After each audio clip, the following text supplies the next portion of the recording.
नायाब एक छोटे से गांव में रहती थी, जहां कच्चे मकान, मिट्टी की गलियां और सादगी की खुशबू हर तरफ बिखरी हुई थी।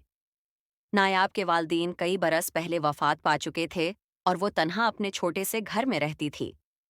उसके पास न कोई कीमती सामान था, न ही सोने चांदी के जेवर, मगर एक चीज थी जो उसे सबसे मुनफरिद बनाती थी, उसके हाथों की सलाई। नायाब के पास एक पुराना मगर मजबूत सलाई मशीन था, जिस पर वो घंटों बैठकर कढ़ाई, गोटा, सतारा और रंग बरंगे धागों से ऐसे लिबास तैयार करती कि देखने वाला दंग रह जाता। उसकी महारत ऐसी थी जैसे उसके हाथ जादू जानते हों। लोग दौड़ दौड़ से उसके पास अपने कपड़े सलवाने आते थे। कोई शादी का जोड़ा सलवाने आता, कोई बच्चों के कपड़े और कोई बुजुर्गों के लिए नर्म और आरामदह पोशाक। नायाब नहायत आजिज और नेक दिल थी। कभी किसी से ज्यादा पैसे न लेती, कभी किसी गरीब का काम टालती न थी। इसके दिल में अजीब सी ठंडक थी, जैसे वो सिर्फ दूसरों की खुशी के लिए पैदा हुई हो। उसकी गली में रंग बिखरे रहते थे, कभी कपड़ों के, कभी खुशबुओं के और कभी नायाब के दिल के। एक दिन जब नायाब अपनी झोंपड़ी के बाहर कपड़े सखा रही थी, आसमान में कुछ अजीब चमक महसूस हुई। दो हसीन परियां प्रेस्तान से गुजर रही थीं। वो सफेद परों में लपटी, मोतियों जैसे आंखों वाली, चांदनी से भी ज्यादा रोशन लग रही थीं। जैसे ही उनकी नजर नायाब के सिले हुए कपड़ों पर पड़ी, वो रक गईं।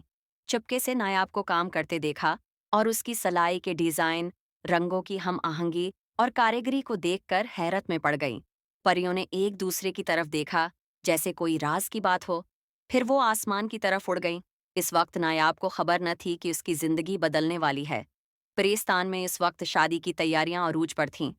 शहजादी मेहरबानों की शादी करीब थी और पूरे परेस्तान में जश्न की लहर दौड़ रही थी। मगर शहजादी की एक जद ने सबको परेशान कर रखा था। वो कहती थी, मैं वही जोड़ा पहनूंगी जो दुनिया का सबसे खूबसूरत, सबसे निराला हो। मुझे किसी आम दर्जी की सलाई पसंद नहीं। जब सब परियों ने अपनी अपनी सलाहियतें आजमाएं और शहजादी को कोई जोड़ा पसंद न आया, तो वो बहुत गुस्से में आ गई। तब वही दो परियां आगे बढ़ें और शहजादी को नायाब के बारे में बताया। हमने एक लड़की देखी है जमीन पर। वो बहुत गरीब है, मगर उसकी सलाई ऐसी है जैसे चांद तारे उसके धागे में बंधे हों। शहजादी की आंखों में चमक आ गई।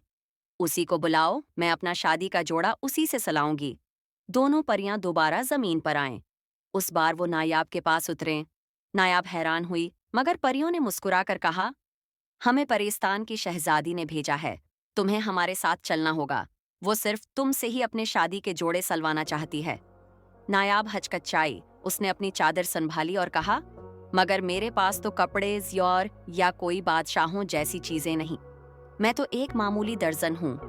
परियों ने नरमी से कहा, तुम्हारा हुनर ही तुम्हारी बादशाही है। चलो, तुम्हें इज्जत दी जाएगी।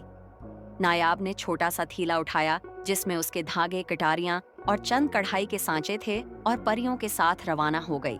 जैसे ही वो प्रेस्तान पहुंची, उसकी आंखें खुल गईं। वहां हर तरफ चमकता आसमान, नूरी दरखत, सोने के फूल और हीरों से सजे झूले थे। हर परी किसी न किसी काम में मसरूफ थी।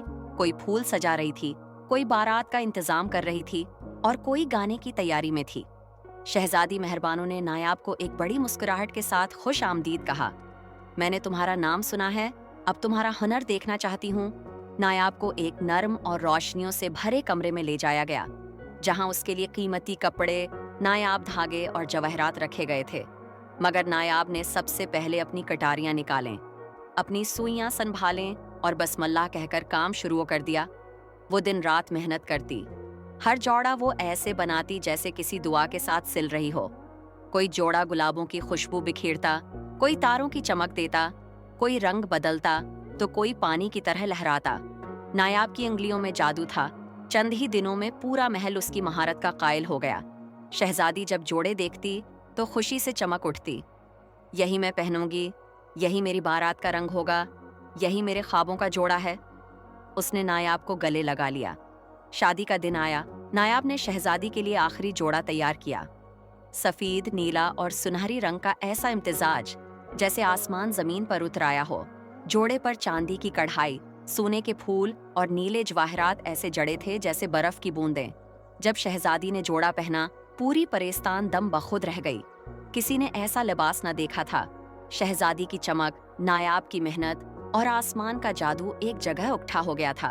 شادی کے بعد شہزادی نے نایاب کو اپنے تخت کے سامنے بلایا۔ تم نے صرف میرے جوڑے نہیں سلے، تم نے میرے خواب پورے کیے ہیں۔ پھر اس نے نایاب کو انعامات سے نوازا، ایک پیارا سا لباس جو پریوں جیسا چمکتا تھا، ہیروں کے سیٹ، سونے اور چاندی سے بھرے تھیلے، اور ایک خاص تحفہ، پوری پریستان کی سیر۔ نایاب کو ایک سنہری رتھ میں بٹھایا گیا جو پروں والی پریاں کھینچ رہی تھیں۔ وہ پھولوں کی وادیوں سے گزری، موتی کی جھیلوں کو دیکھا اور چمکتے محلوں کی سیر کی۔ ہر جگہ اس کا استقبال ایسے کیا گیا جیسے وہ خود کوئی شہزادی ہو۔ آخر میں جب وہ واپسی کے لیے تیار ہوئی، پریوں نے اسے بڑے احترام سے الوداع کہا۔ شہزادی نے کہا، نایاب، تم صرف درزن نہیں، تم اس دنیا کی خوبصورتی ہو۔ پریوں نے اس کا سامان رتھ میں رکھا، بوریاں بھر کے قیمتی اشیاء، نرم بستر، نایاب کپڑے اور خاص چاندی کی سوئی جس پر اس کا نام کندا تھا۔ جب نایاب واپس اپنے گاؤں آئی تو اس کا پرانا گھر جگمگا رہا تھا۔ گاؤں والے حیران رہ گئے، مگر نایاب ویسی ہی رہی، عاجز، نیک اور محنتی۔ اب بھی وہ سلائی کرتی ہے، مگر اس کی انگلیوں میں چاندی کی سوئی ہے اور دل میں پریستان کی روشنی۔ اس کی کہانی گاؤں سے نکل کر ہر دل میں بس گئی، اور ہر چھوٹی لڑکی جب سلائی سیکھتی، دل میں نایاب بننے کی خواہش لے کر سوئی اٹھاتی، کیونکہ نایاب نے ثابت کیا تھا کہ سچا ہنر، نرمی اور سادگی ہی اصل بادشاہی ہے۔